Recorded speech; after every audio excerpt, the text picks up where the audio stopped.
morning, ladies and gentlemen of the pan fishing world, especially Arizona. So I received in the mail yesterday, finally, USPS Postal Service has been really slow lately. I don't know what it is, but something that should have taken 2 days took more. The funny thing is, what happens the majority of the time is it'll take a couple days for it to go from label created to shipped. Okay? Now, that means usually that it's in wherever the origin facility is, and they just don't get to it for that long because there's so much mail. And that tells me that they don't have the staffing that they need to, which they used to. And that's kind of funny to me because they get paid an insane amount of money on our dime, by the way. There should be more people still at the post office, but apparently they're getting sick of the shit. And then the other time that gets taken up is when it gets to the destination hub, because there's always a hub in a city, and it'll sit there for a day or two. So most of the time on your parcels with the U.S. Postal Service is the waiting period between the first destination and the hub at the last destination. It's not the travel in between areas and then the out for delivery. It's the other part of it. Anyway, rant over. I got 3 50 packs of twin tails that are essentially like an extended crappie magnet. They're a little bit longer legs from Badazz baits. And the guy that runs it, I still don't remember his name off the top of my head.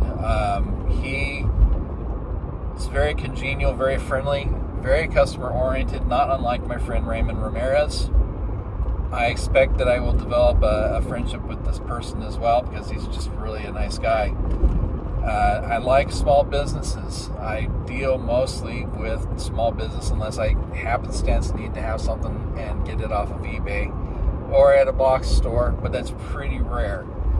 So, to kind of background why I get baits from now these two individuals mostly, I typically use 1/64 size 8 ball heads and 1/32 pill heads or ball heads, almost always with sickle hooks.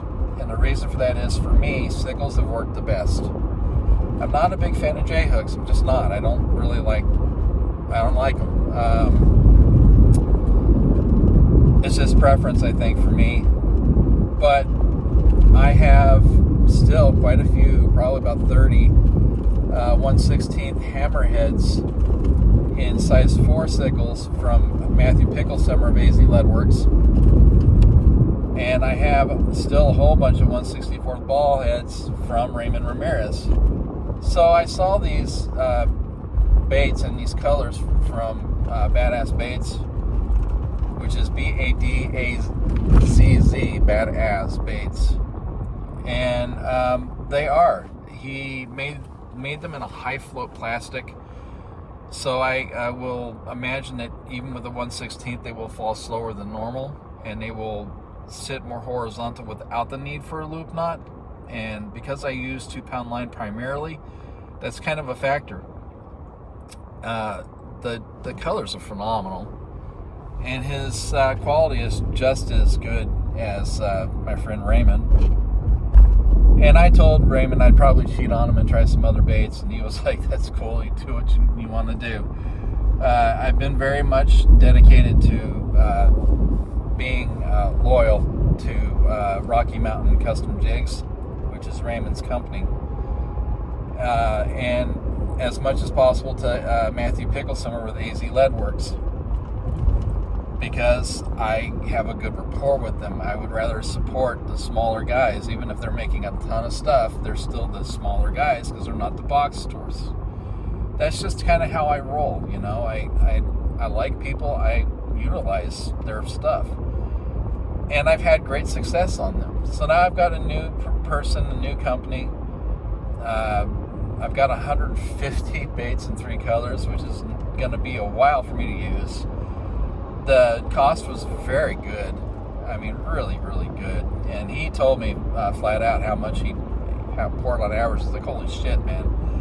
So he doesn't have a problem supplying and demanding materials and putting out of materials. So I'm kind of looking forward to it, you know. One of them is like a flat out Pepto-Bismol pink. The other is a chartreuse with flake and a mild pink laminate. And the other one is it's like silver and gray with heavy flake, or silver and white heavy flake. Very shad patterning, very minnowy pattern color combination. So I'm really looking forward to it. They look mean without even being in the water. And for me, the more basic the bait and kind of crappie centric in the way that they move is what kind of spurs me into purchasing something. The only exception to that for me is paddle tails and curly tails, which honestly I don't use that much. I've got so many curly tails right now that I should really give them away and do new. I don't have a lot of Raymonds left because, well, I went through them real quick on yellow bass a couple of years ago. I mean, the yellow bass at Dobson were just tearing them apart, man. There was a phase there for a couple of weeks where I couldn't go a day of yellow bass in Dobson and not get 30, 40 yellows. And, you know, it's catch and release, so you're putting them all back. But, I mean, they were beefy son of a bitches, too. But they were on curly tails, and they were some pretty cool colors, too. So, I still use curlies, but I kind of like the more traditional curly type bodies. Raymonds I really like, but they're fairly big, and I'm trying to go for all panfish with a curly tail. But for crappie, his bodies are phenomenal. And I know there's other people that got the same mold, but like I said, I support the people I know and I like. So, Badazz baits is on my menu, and they look pretty damn good. They do not have a hardcore soft plastic odor to them. I will probably go ahead and put my shad paste scent lipstick on them as I use them to enhance the bite, but I don't think it would be really that necessary.